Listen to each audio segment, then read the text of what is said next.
En 2015, le président Barack Obama a promulgué le Space Act, une loi qui entre en contradiction avec le traité international de l'espace. On remarquera ce qui a tout d'une déverse des eaux d'Exor, qui une fois extraites, est rejetée dans le milieu naturel. Il pourrait y avoir sur Mars des mines à ciel ouvert et une telle activité devrait être vue de l'espace.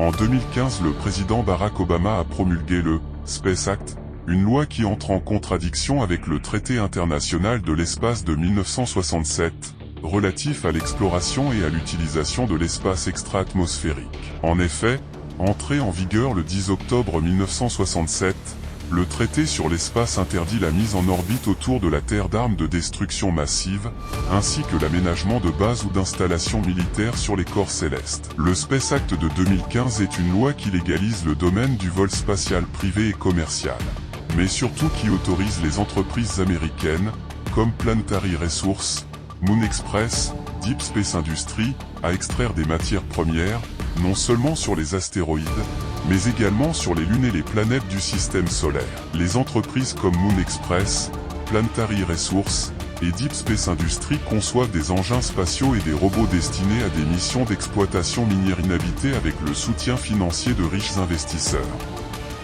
Pour exemple, le milliardaire et cofondateur de Google, Larry Page, compte parmi les financiers de Planetary Resources. Dans ces conditions, se pourrait-il que le Space Act ne soit qu'une tentative de légaliser une activité minière déjà existante sur plusieurs corps célestes du système solaire et notamment sur la planète Mars? C'est en tout cas ce que laissent envisager certains clichés postés par la NASA, comme par exemple avec la série Sol 953 du rover Curiosity, avec ce qui pourrait s'apparenter à un complexe gazier, ou une raffinerie minière. Ici, il me semble que même les plus sceptiques auraient bien du mal à évoquer l'explication simpliste de la pareidolie, ou même une quelconque érosion. La comparaison ne laisse guère de doute quant à la nature artificielle s'approchant d'un complexe industriel. Le cliché Sol 953 pourrait donc confirmer l'hypothèse que le Space Act ne soit qu'une manière de rendre officielle une exploitation sauvage et déjà bien avancée de Mars. Bien entendu, ce complexe n'est pas la seule formation en lien avec une hypothétique industrie minière sur Mars, puisque nous y trouvons également des pipelines. On vient de voir que Sol 953 pouvait cacher un site industriel qui pourrait tout aussi bien être un complexe gazier, ou une raffinerie. Mais Sol 953 ne montre qu'une petite partie d'un panoramique bien plus vaste. Une zone qui s'étend avec la série en Sol 1286. En se focalisant sur ce cliché de Sol 1286, nous pouvons faire ressortir ce qui ressemble fort à des pipelines.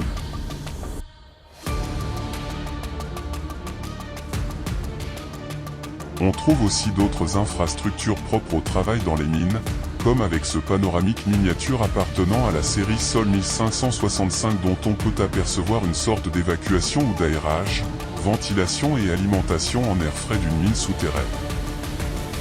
Concernant une évacuation minière, il semble que l'on en retrouve une en Sol 1387. On remarquera ce qui a tout d'une déverse des eaux d'Exor, qui une fois extraites, est rejetée dans le milieu naturel.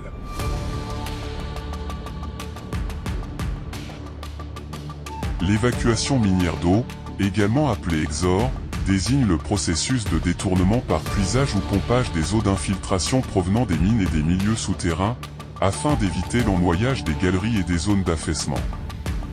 Et il semble que l'on en retrouve une en Sol 1387. L'évacuation sédimentaire est une méthode d'exploitation minière et il se trouve que l'on retrouve ce type de procédé à travers des images prises cette fois de l'espace grâce aux caméras MOC, embarquées sur les satellites Mars Observer et Mars Global Surveyor.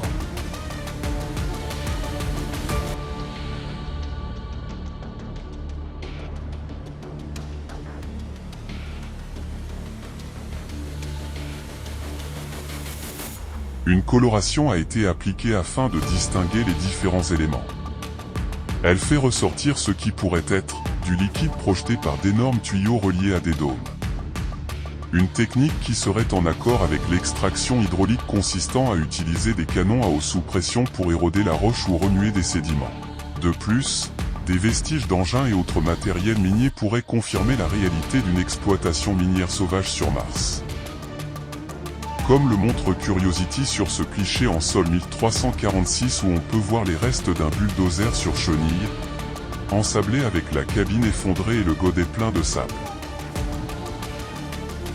Avec ce cliché en sol 2062 de Curiosity, très petit, sombre et de mauvaise qualité.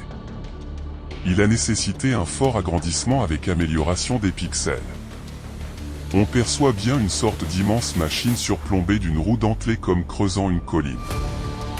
Ce qui se rapproche à une excavatrice à godet géante.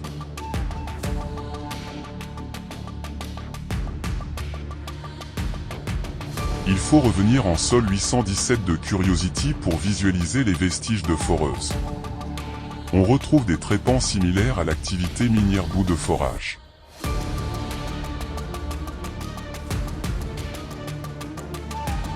Toujours en sol 817, non loin des trépans, se trouve un godet d'engin de chantier très érodé, de type chargeuse ou tractopelle.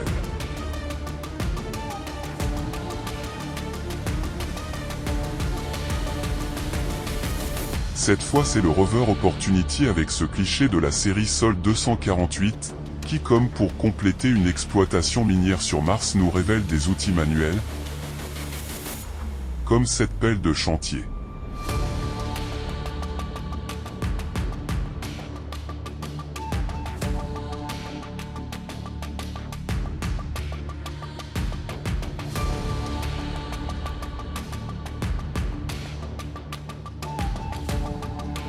Si Mars est véritablement exploité par des entreprises minières, alors que le Space Act autorise les entreprises des États-Unis à s'emparer des ressources de l'espace, alors il pourrait y avoir sur Mars des mines à ciel ouvert et une telle activité devrait être vue de l'espace. C'est ce que ce cliché pris par la sonde MRO semble révéler, avec cette formation en tout point semblable à une mine à ciel ouvert.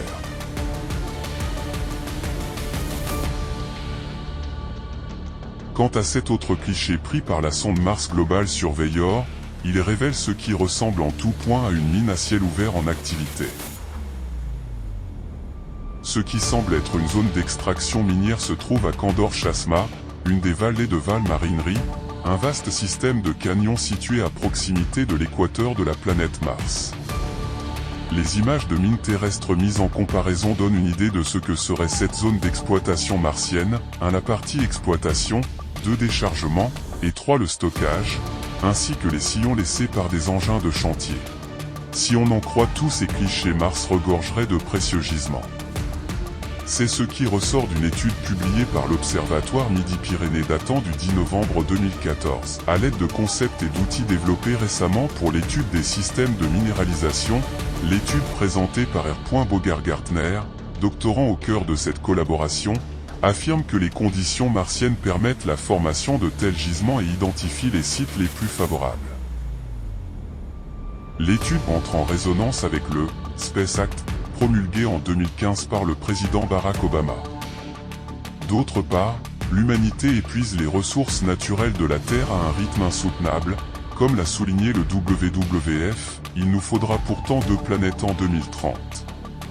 On peut alors se poser la question, la colonisation de Mars, le serait-elle non pas en vue d'une deuxième terre d'accueil pour l'humanité, mais aurait commencé dans le plus grand secret depuis des années pour l'exploiter, afin de combler le déclin des ressources minières de la Terre, tout en continuant à enrichir une caste dominante par le biais d'une consommation galopante.